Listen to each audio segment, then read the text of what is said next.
نحمده ونستعينه ونعوذ بالله من شرور أنفسنا ومن سيئات أعمالنا. أما بعد فأعوذ بالله من الشيطان الرجيم. بسم الله الرحمن الرحيم. شهر رمضان الذي أنزل فيه القرآن هدى للناس وبينات من الهدى والفرقان.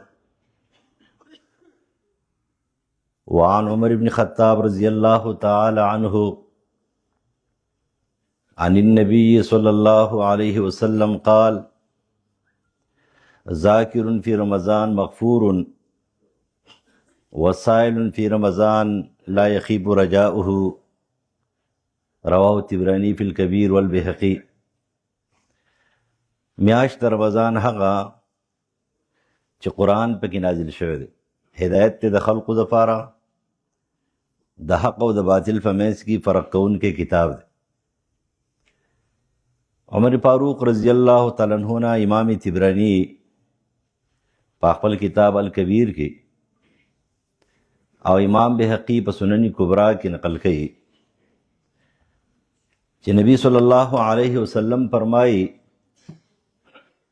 چې په رمضان المبارک کې ذاکر او ذکر کوونکې دا مغفور دی او د بخشش شوی دی، او په رمضان کې هغه سائل د الله نه غوښتونکې د امید شرعي دا به چرته هم ناامیده نشي، دا به پوره شي. عزتمندو تاسو ټول ښه پوهه خلک یې، د دې وجې نه دا بار بار د آیات لوستلی کېږي، دا چې جنازه کې هر مولانا سے پاسی نو هغه یو آیات وایي چې کل نفس ذائقة الموت. نو سړي په ذهن کې راشي چې هلکه دا آیات خو اوس هغه بل مولانا صاحب هم ویلی و، خو دا قرآن مجید او د قرآن مجید آیاتونه دا د قیامته پورې چې څومره سر راځي نو دا د هغې عجایبونه او د هغې احکامو د حکمتونو او د نکتو نه ډک. بعضې خلقو پکې یو خبره کړي، بعضې پکې بله خبره کړي، او د چا په زړه کې یو خبره داخله شي او چا په زړه کې بله خبره داخله شي. عزتمندو، رمضان دا لفظ چې دی دا تقاضا د روحانیت کوي.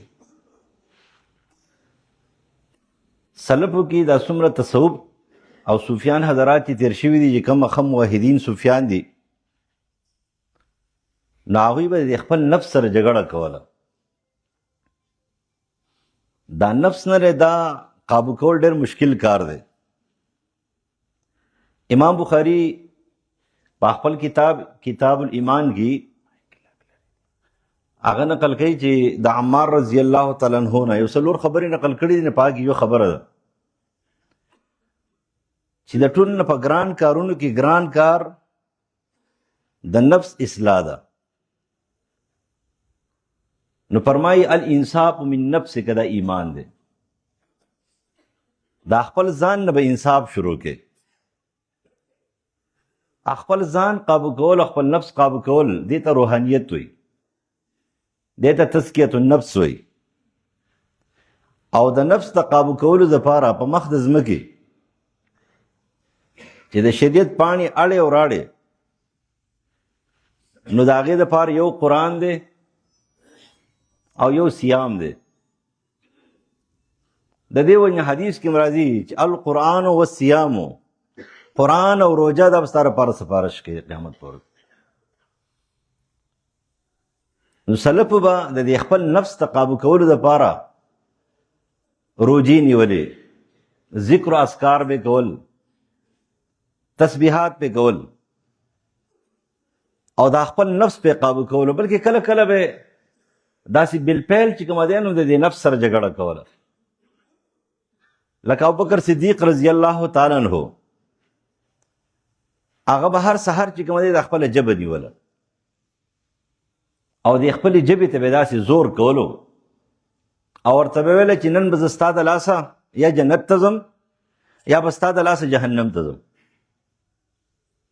او دا حدیث ته نبی علیہ السلام فرمایي چې په جهنم کې ډېر خلک چې دي هغه څه دي حصائد الالسنه، هغه د ژبې لوکړې شوي خلک دي، د ژبې لوکړې شوي خلک. نو یو صحابي تپوس وکړ یا رسول الله موږ په دې خپلو خبرو باندې جهنم ته ځول چاو. کله د انسان ژبه بې قابو شي دا د انسان دپاره ناسور شي، د انسان لاس بې قابو شي دا د انسان دپاره چې کوم جهنم ذریعه شي، د عذاب ذریعه شي. نو د خپل نفس سره به مقابله کې لکه بار بار چې ځان سره احتساب وکړي. د شداد ابن اوس رضی الله عنه په حدیث کې نبی علیہ السلام فرمایي الکیس من دان نفسه وعمل لما بعد الموت. عقلمند سړی هم هغه دی چې هغه د نفس سره جګړه کوي، د سبا غم ورسره وي. چې سبا غم ورسره نه وي دا ښه سړی نه دی، ښه مسلمان نه دی، بلکې ښه انسان او ښه مسلمان خو یو دی.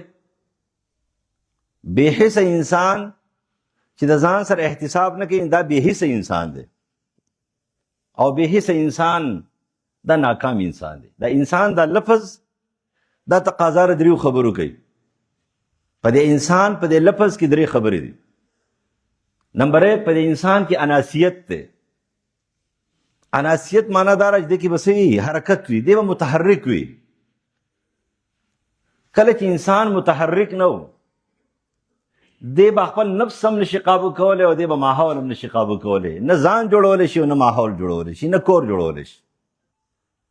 دا به متحرک وي، د ده به هم په ځان کې کاري، هم به په کور کې کاري، هم په ماحول کې کاري. ښه انسان صفت هم دا دا ښه مسلمان دی او ښه داعي دی او ښه تحریک ملګری دی. خپل ځان ته وایي ته ولې داسې کوې، ځان سره محاسبه کوي. خپل کور کې وایي ته داسې ولې کوې، خپل ماحول کې وایي ته داسې ولې کوې. دې ته ویل کېږي دا اولنی صفت دی په انسان کې چې انسان کې به څه وي اناسیت وي، دی به متحرک وي. دویم په انسان کې به انوست وي، دی به وحشي درنده نه وي، دی به د ګناهونو دلداده نه وي. قول او فعل به برابري، الفت به یې پکې، غم خادي، د مظلوم غم، د ظالم غم. تاسو به د مظلوم غم هم در سره وي، د ظالم غم هم در سره وي. د روژهدارو غم به در سره وي، روژه ماتې به پیدا کوي. خو چې روژې خوري د هغوی غم به در سره وي، دا به ډیوټي وي چې هغه به دې روژې ته چې کومه دی راولي. دا مطلب نه دی چې روژهدارو غم در سره دی، یاره په روژه ماتې کې خو ډېر لوی ثواب دی چې یو روژهدار له ورکې. لیکن د دغې نه ډېر لوی ثواب په دې کې دی چې یو بې روژه خوړونکی روژې ته راولي. دا به تا کې څه انوست وي، الفت به وي، احساس به یې در پکې، احساس ذمه داري. دا ستا ډیوټي ده، د بندګانو اصلاح کول، د خپل ځان اصلاح کول. دا دویم شرط، دویمه خبره ده په انسان کې. او دریم نمبر نسیان دی پکې، هیر به پکې وي. کم انسان چې هغه د هیر د معافۍ سبب پکې نه وي، معافي نه کوي، نو دې مقصد دا دی چې دی هم خپل ګناهونه په الله نه معاف کوي. درې خبرې چې کله انسان کې راشي دی کامل انسان دی، دی کامل مسلمان دی.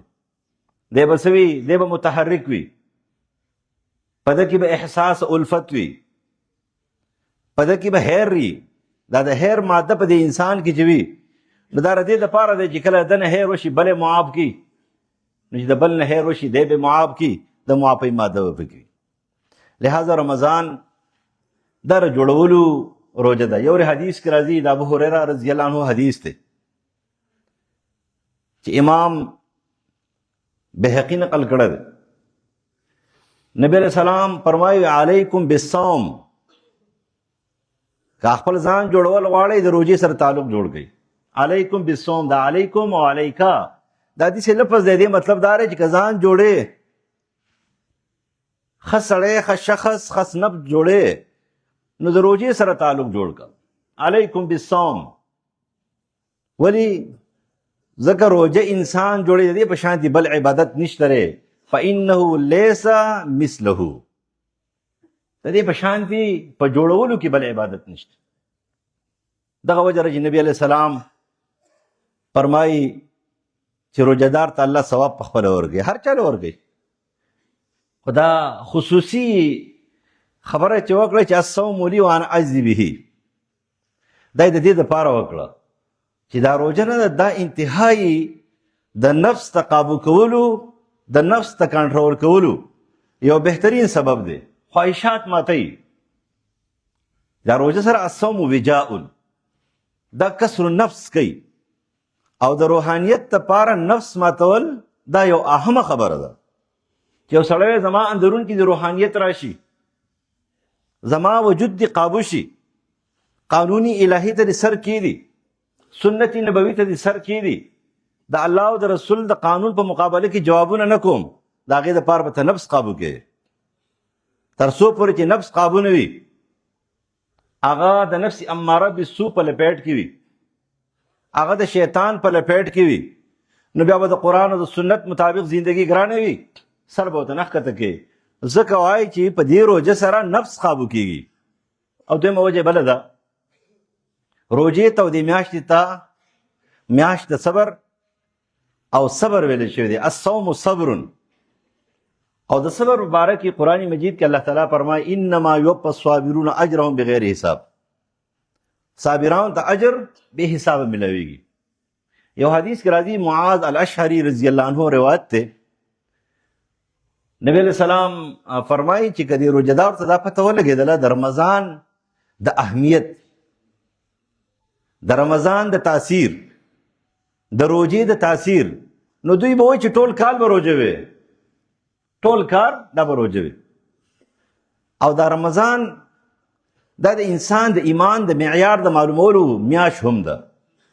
علامه ابن قیم رحم الله په خپل کتاب اعلام الموقعین کې نقل کوي چې یو سړی خپل ایمان معلوموي چې په دې 11 میاشتو کې زما ایمان ترقي کړې ده او که زما ایمان کمزوری شوی دی، نو هغه دې په خپل روزې باندې سوچ وکړي. که په روزه کې د عبادات زیاتو، تلاوت زیاتو، ذکر زیاتو، خرچې زیاتې وي، مواسات او ورورولي زیاته وه، احساس پکې زیات شوی و، نو دی دې په دې خبره باندې پوه شي چې زما په ایمان کې ترقي راغلې ده. خو که فرض که په رمضان کې د مخکې نه هم د حیثیت غورځېدلی دی، بس په خوب کې خبره تېرېږي، په خبرو اترو کې، په ګپ شپ کې تېرېږي، نه قرآن ته توجه شته، نه مواسات ته خرچو ته توجه شته، نه ورسره احساس شته دی، نو دی دې پوه شي چې د ده په ایمان کې چې کومه دی سره راغلی کمی راغلی. دا د ایمان د معلومولو معیار هم دی. لہذا رمضان کې زموږ دپاره څو کارونه دي چې هغې سره تعلق جوړول پکار دي. نمبر 1 قرآن. د قرآن سره به تعلق جوړې. د قرآن سره تعلق جوړول تلاوت هم دی، په قرآن باندې پوهه هم ده، قرآن کتل هم دی، او د قرآن متعلق خپل کار او خپل ډیوټي سنبالول هم دی. دا خبره یاد ساتئ. یو قصه په دې کتابونو کې ده او غالبا تاسو ټول پوهه خلک یې بار بار موریدلې ده د علماء کرامو نه. خو زه به هغې کې یو ټکی، یو نکته پکې ته امام قرطبي احکام القرآن کې نقل کوي، او سفیان ثوری رحم الله هم د دې قصې چې شمدید چې کوم دی نو دی حاضر و، دی ګواه دی. د مامون الرشید ډېر ښه سړی نه تېر شوی، نوم یې ښه دی. د ابن عباس ډېر ښه خلک نه تېر شوي، ټولو نومونه یې ښایسته دي، معتصم بالله او معتمد بالله او امین بالله او مامون بالله او پلانکې بالله او معتزد بالله، دا شانې به نومه یو څه خلک پکې ښه دي. مامون بیا هم داسې یو پروګرام خو به یې کولو که نه، نو سالانه یو کانفرنس به یې کوو. په هغې سالانه کانفرنس کې به د هر مذهب چې دا مضبوط جوور خلک دا به راتلل او د خپل مذهب مطابق خبرې به یې کولې. نو په دغې کانفرنس کې چې دی نو یو یهودي راغلی دی، هغه د خپل مذهب مطابق داسې عجیبه تقریر وکړو چې خلک ترې متاثره هم شو. مامون الرشید ترې وروسته تپوس کوي چې اسرائیلی یهودي یې؟ الچاو اسلام ولې نه قبلې؟ اسلام قبول کا. هغه ول سره ها نه جواب ورنکو خو لاړ. کال چې کله راغی نو دی مسلمان دی. بیا په هغې کانفرنس کې د اسلام په حقانیت باندې، د اسلام په عظمت باندې او د قرآن په عظمت باندې خبرې کوي. نو هغه ورته ویلې څه عجیبه غوندې خبره ده، پروس کال یهودي وي او څه کال مسلمان. نو ورته ویل چې او ستا کومه خبره چې وه ما په دماغو کې واخیستله. کله چې زه لاړم نو ما ویل زه تحقیق کوم. بې تحقیقه انسان دا ډېر کمزوری. کله چې څه خبره یې که نه د هغې تحقیق پکې. او نن سبا خو زمونږ دا میډیا ده که نه، دا سوشل میډیا ده، نو په دې باندې خو بس دومره دروغ ویل کېږي څه حد یې نشته. دومره دروغ، نو د هرې خبرې تحقیق پکې. نو هغه ول زه لاړم، ما درې نسخې د 3 کتابونو ولیکلې: تورات، انجیل، قرآن مجید. تورات مې چې دی نو هغه یو بستۍ ته ویوړو، په یهودو به یې خرڅ کو. زه ډېر ښه خطاط وم، ښه اواز، ښه خط، ښه تقریر، ښه بیان او ښه شخصیت. دا خامخا معاشره باندې اثر کوي. نو په خلقو باندې زما هغه خطاطۍ ډېر زیات اثر وکړو. نو هغوی رانه ډېر ښه قیمت باندې هغه واخیستلو، خو لیکن ما پرې تورات کې ځان نه خبرې لیکل وې په هره صفحه کې. خلقو پاڼې واړولې راواړولې، لیکن پته مو ته ونه لګېدل دا څه دي. نو ما ورته وویل چې یاره د دوی کتاب ختم دی نو د دوی دین هم ختم دی. کتاب محفوظ نه رہی نو دین هم محفوظ نه رہی. کله د عیسایانو محله و بستۍ ته لاړم، هغوی هم واخیستلو، هغوی هم څه ونه ویل. خو چې کله مې مسلمانانو باندې قرآن خرڅ کو، په ښه قیمت باندې نسخې واخیستې، خو چې کله کلاو کو نو خان هغوی چغې کړې چې هلکه دا خو تا په قرآن کې ځان عربي لیکله. نو ما ورته جلبازي مه کوئ. ما امتحان اخیستو، په دې خبره زه پوه شوم چې د چا کتاب محفوظ وي نو د هغوی دین محفوظ وي، د هغوی عقیده محفوظ وي، د هغوی عمل محفوظ وي. د کمې تحریر چې کتابي مطالعه محفوظ وي. زما نکته دا ده چې د چا کتابي مطالعه محفوظ وي، د هغوی تحریک محفوظ وي، د هغوی عقیده محفوظ وي، د هغوی عمل محفوظ وي. قرآن زمونږ د لاس نه خلک اخلي، او رمضان کې د قرآن سره تعلق دا ډېر اهمیت ځکه لري چې دا انسان جوړوي، کور جوړوي، ماحول جوړوي، معاشره جوړوي، امامت صغرا جوړوي، امامت کبرا جوړوي. او چې دا کتاب یې رانه واخیستو نو مسلمان به وي، خو تش په نوم باندې مسلمان. د دې وجې نه په دې قصه کې غټه اهمه نکته دا ده چې هغه دا خبره وکړه چې د چا کتاب محفوظ وي، د هغوی دین محفوظ وي. زموږ قرآن محفوظ دی، خو که فرض که مونږ قرآن کیدو نو دا مونږ غیر محفوظ کو، مونږ د قرآن سره تعلق نه جوړو، نو مونږ د قرآن حفاظت وانه کو. د الفاظو حفاظت پروردگار په خپله کړی دی چې انا نحن نزلنا الذکر و انا له لحافظون. دغه وجه وه چې په دې رمضان کې د قرآن سره به د سلفو ډېر تعلق. یو عالم دی، هغه په جیل کې دی، نن سبا سعودي عرب یو غټ عالم دی، هغه یو رساله لیکلې ده. نو هغه په دې رساله کې لیکلې ده چې یاره ما به د دې جیل نه مخکې دا ویله چې دا څنګه عجیبه خبره ده چې په 24 غنټو کې چې کوم ادیان یو سړی قرآن ختموي. نو زما عقل دا نه منله. خو چې کله زه جیل ته لاړم او یکسویي راله او مکمل توجه قرآن ته راله، نو ما په 24 غنټو کې قرآن ختمولو سره تدبر او د فکر نه. نو زه په دې خبره باندې پوه شوم چې په سلفو کې چې کومې علماو د قرآن سره دومره تعلق جوړ کړي وو، چا سره ډېر تعلق وو. امام ابو حنیفه رحم الله په رمضان کې باغه د قرآن سره مکمل تعلق وو، بلکې د هغه باره کې خو راځي چې یو شپې ختمونه به کول. تاریخ بغداد خدیب بغدادي نقل کوي، علامه دمشقي تذکرة النعمان کې نقل کوي چې یو شپې ختمونه به کول. عقل وې زمانه مني نه. قرآن چې کوم دی نو دا چې کله تا توجه ته وکړه نو په توجه باندې قرآن انسان لغاړی ورکوي، لیکن قرآن بے توجه سړی نه مني. حدیث کې هم راځي، رسول الله فرمایي چې څوک قرآن یاد کړي نو بیا دا یادوي. د دې مثال د اوښ په شان دی چې ته اوښ وتړې که نه اوښ نه تړلی کېږي. تر څو پورې چې ستا ورته بار بار توجه نه وي، پړی سستۍ ته به یې کلکې سستۍ ته به یې کلکې، بیا به چې کوم دی اوښ تړلی شوی. قرآن مجید هم دغه شان دی، بې توجه انسان دا نه مني. دې له به توجه ورکې هر وخت هر ټایم. دا به قرآن ګورې، ته به پرې پوهېږې، بیا به چې کوم دی کار کوي.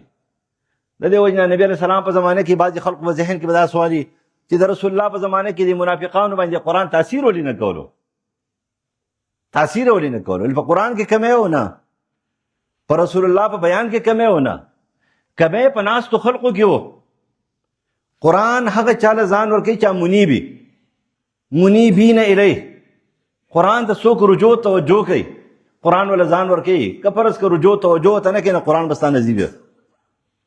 د دې وجې نه سلفو قرآن ته توجه کړې وه. امام ابو حنیفه رحم الله یوازې داسې نه و، امام بخاري رحم الله هم هغه به په رمضان کې په شواروز کې قرآن ختمولو. او ما په دې وختي ورځو کې کتل یو مسلې دپاره یو کتاب، نو په کتاب کې چې ما وکتل امام شافعي جلد نمبر 5 کې ابن عساکر په خپل کتاب کې اوږد حدیث کتاب دی، د هم تاریخ دی هم هر څه پکې دي.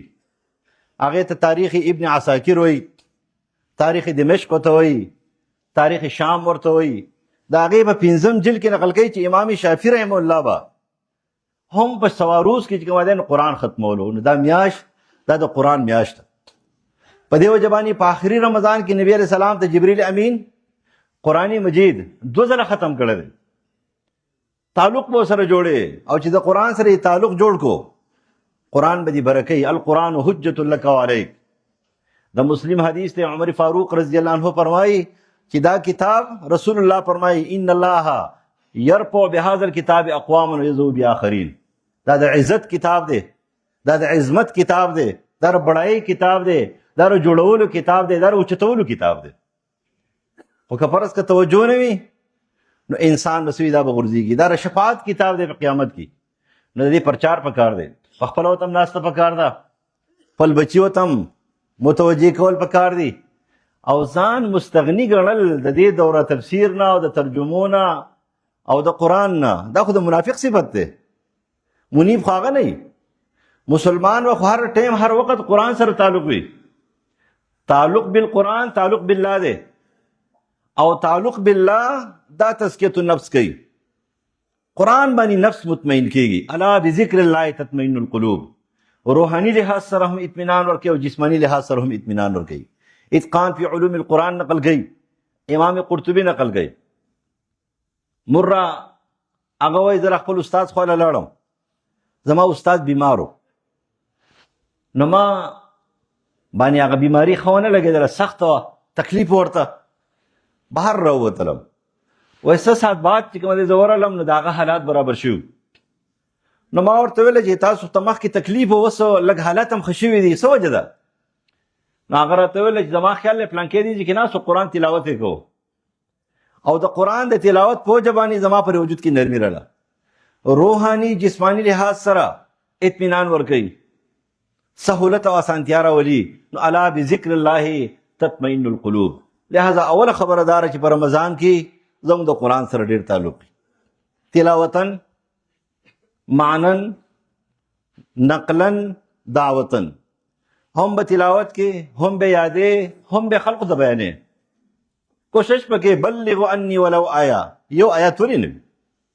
یو آیات رسولی شي که 2 آیات رسولی شي که 3 آیات رسولی شي. ځکه د سلفو چې دی نه دې سره څه تعلق و چې قرآن مجید چې کوم دی نو څه دی د دې سره تعلق جوړاو. دا میاشت دا د قرآن میاشت. شهر رمضان الذي انزل فيه القرآن. ځان نه متقي جوړې نو دې میاشت کې توجه شه. ځکه دې بل آیات کې ورته څه وایي چې کتب علیکم الصیام کما کتب علی الذین من قبلکم لعلکم تتقون. کته وایي زه ځان نه مضبوط پرهیزګار جوړوم، هغه انسان جوړوم چې هغه عند الله ډېر کریم عزتمند دی. چې عزتمند انسان خو متقي دی. وس متقي د ځان نه جوړول غواړي، د الله په نظر کې ځان اوچتول غواړي، عظیم جوړول غواړي، نو قرآن سره او د روژې سره تعلق جوړ کړه. روژه دې محفوظه که په قرآن باندې. دا د روژې حفاظت او د ژبې حفاظت دا هم په دې قرآن باندې کېږي چې کله ته تلاوت کې او کله ته قرآن ته ناست نو ستا روجه هم محفوظه شوه او ستا وجود هم محفوظ شو. نو روحانیت چې کوم دی په تا کې به څه کېږي پیدا کېږي. د دې وجې سلفو د دې سره ډېر غټ تعلق او قرآن سره به مینه او محبت د دې سره تعلق ساتل پکار دي. دویم نمبر خبره دا میاشت د مواسات ده، د ورورولۍ، د قربانۍ، د سخاوت. په دې کې به سخاوت کې او دا یاد ساتئ چې دا ایمان او سخاوت، ایمان او امتحان د الله عظیم ملزوم دي. کم ایمان سره چې امتحان نه وي دې په خپل ایمان باندې سوچ کوي، او د کم ایمان سره سخاوت نه وي نو دې په خپل ایمان باندې سوچ کوي چې ایمان کې مې فرق شته. نبی علیہ السلام کلک ایماندارو نو کلک سخی و، ابو بکر صدیق رضی الله عنه کلک ایماندارو نو کلک سخاوت وبږي، عمر فاروق کلک ایماندارو نو کلک سخاوت وبږي. دغه شان دي سلفو کې ګورئ دومره سخاوتونه یې څه حد نشته. ابو هريره رضی الله عنه فرمایي وایي پر صحابو کې د جعفر ابن طالب الطیار رضی الله تعالی عنہ ډېر سخي انسان. اول کې امام بهقي په حواله باندې د هغه په باره کې والله علم سند باندې خو بحث نه کړی، خو خبره یې کړې ده چې جبریل امین راغی نبی علیہ السلام ته وفرمایل چې د جعفر کې څو خبرې دي تپوس ته وکړه. نو هغه ورته وویل چې جعفر په تا کې څه دي چې جبریل امین راغلی و چې الله تعالی ډېرې خوښې دي. نو هغه ورته چې د الله رسول دا خو ما چاته نه دي بیان کړي، اوس به بیان کړم. اول یو خبره په ما کې دا ده چې پیدایشي طور زه موحد یم، د دې بوتانو سره زما ډېر نفرت و. ما چرته غیر الله ته سجده نه ده کړې، او ما به خپل پلار ابو طالب هغه به راوستلو دلتې، نو زه به شاته ناست وم پټ په مې خندلی د بابا سره لیونی شوی دی، ګټې ډوټې په خپله تراش کوي او بیا هغې ته سر ښکته کوي پورته کوي. نو زه مشرک نه یم، ما چېرته شرک نه دی کړی. وایي دویم نمبر ما چېرته دروغ نه دی ویلي. دروغ چې دی نو دا سړی بېعزته کوي، دا په معاشره کې سړی ذلیله کوي، نو ما چېرته دروغ نه دی ویلي. او دریم نمبر وایي چې کله ما وکتل چې شراب عقل خرابوي، ما چېرته شراب نه دی څکلي. او څلورمه خبره ما چې کله وکتل چې زما خپل عزت ډېر خوښ دی، زه په خپل عزت باندې په خپل نسب باندې ډېر خفه کېږم، نو ما چېرته زنا خو دا پرېږده چې چاته چې کومه دی نو هغه د چا خور لور ته بد کتلي هم نه دي. او بیا یې پټ ورته ویل یا رسول الله تاسو ته پته ده چې زما ته په کور په خوا باندې صحابه ځي، نو صحابه وایي د جعفر کور دی ښکته ګورئ، د جعفر کور دی ښکته ګورئ. نو هغه جعفر ډېر سخي و. ابو هريره رضی الله عنه فرمایي یو ځل یې کور ته بوتلو، وایي چې کله بوتلو نو کور یې تپوس وکړي څه شته که نشته؟ ته هېڅ هم نشته. نو بیا چې کومه مشک د چمړې غوړي به پکې اچولو که نه هغه یې راوایستو او هغې په چاړه باندې سیرې کو. راته ویل چې طالبان وخورئ نور څه نشته دغه وسټئ. نو دومره سخي و. مؤمن به څه وي دا به سخي وي. سخي سړی الله ته نږدې وي، انسانانو ته نږدې وي، جنت ته نږدې وي، د الله نه د جهنم نه لرې وي.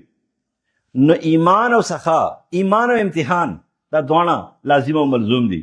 دا میاشت سخاوت ته، د ورورولۍ ده، ځکه تا ته لږه محسوس شي نو د بل لږه به چې کوم احساس ورته وشي.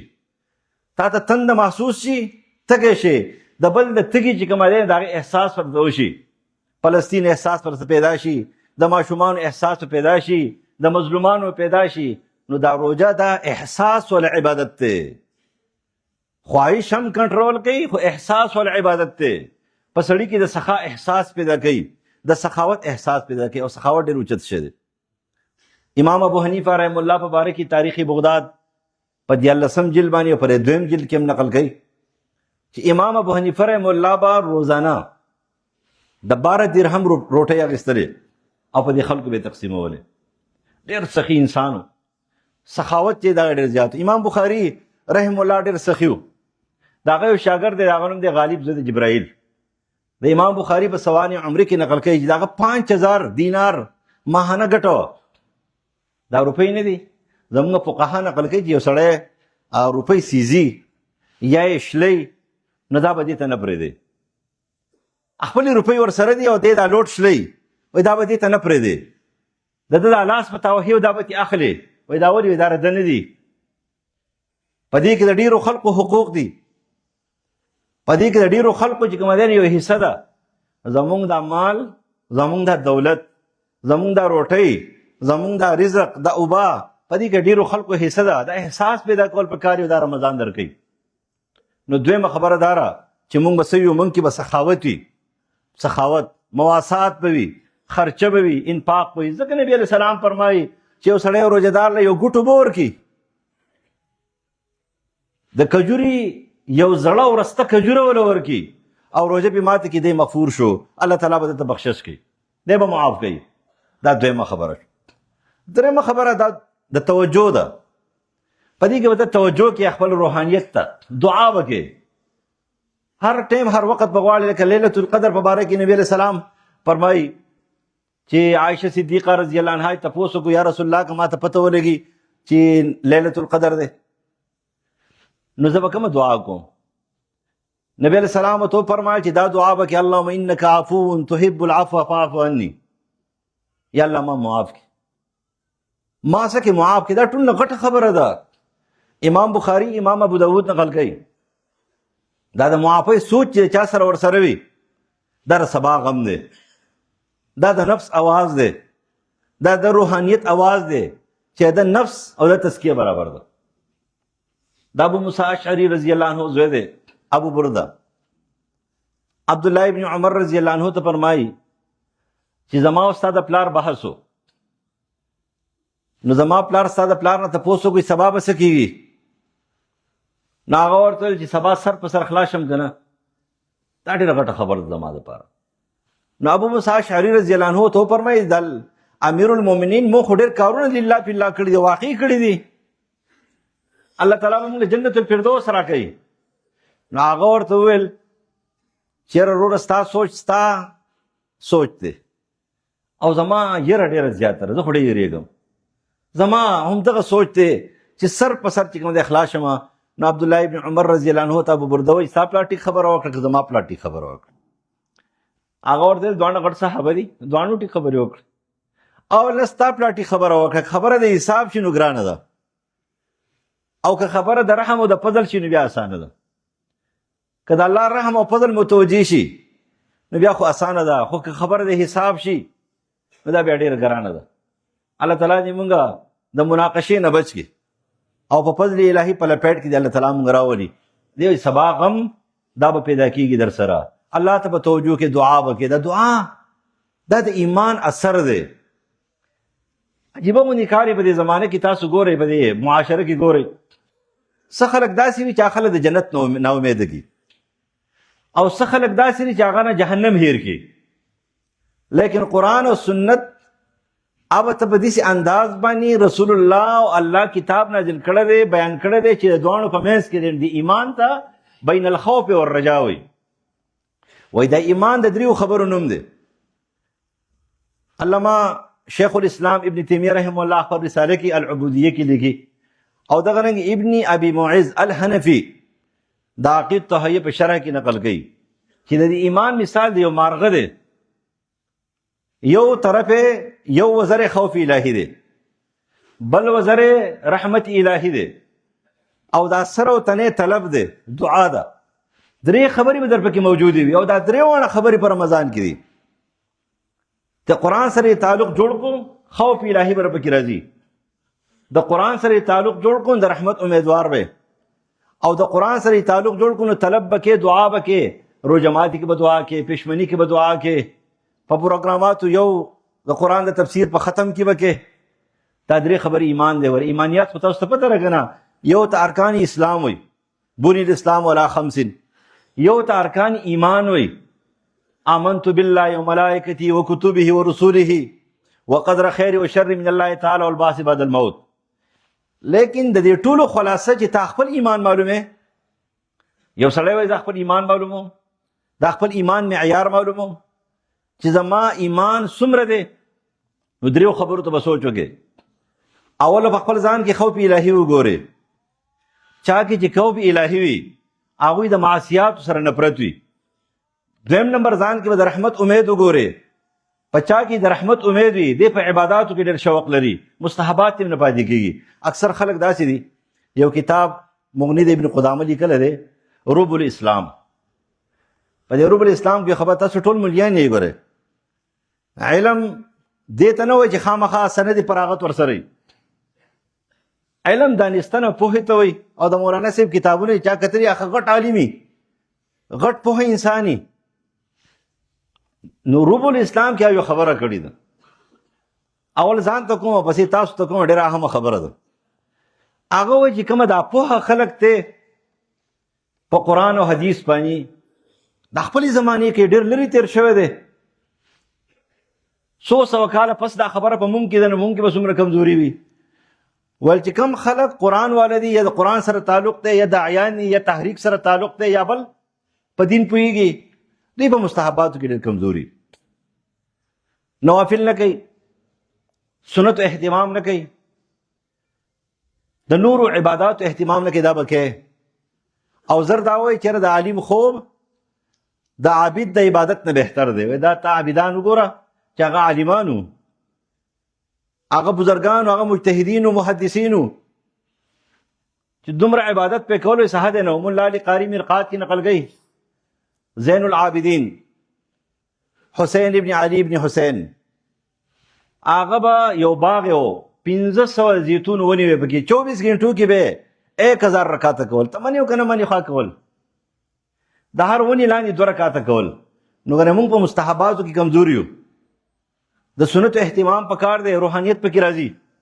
نو په چا کې د رحمت امید وي، د عبادات، فرایض، واجبات، سنت مؤکد او مستحبات دا نه قضا کوي. دریم نمبر چې کله دا 2 خبرې در پکې موجود دی، 2/3 ایمان دی برابر دی. دریم نمبر خبر طلب. هر ټیم هر وقت په الله ته متوجه، یا الله ستا بندیم ما معاف کا، د سبا غم دی را سره، یا الله ما معاف کا، زمانه دین کار واخله. دا طلب بس تاسو در سره.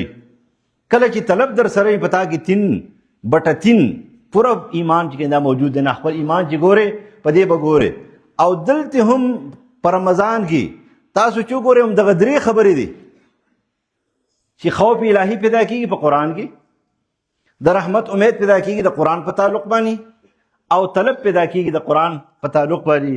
نو په رمضان کې دا کارونه د قرآن سره تعلق، د مواسات او خرچو سره تعلق، د عباداتو، روحانیت او ذکر او اذکار او تلاوت او د دعاګانو سره تعلق، دا جوړول څه دي پکار دي. دی چې رمضان جوړ شي نو د رمضان په آخر کې بیا به ایمان انشاءالله سوی کامل وي. او امید دی چې الله تعالی به موږ معاف کوي. الله تعالی دې موږ باندې د رمضان په ښه طریقه باندې تېر کړي. عمان البلاغ.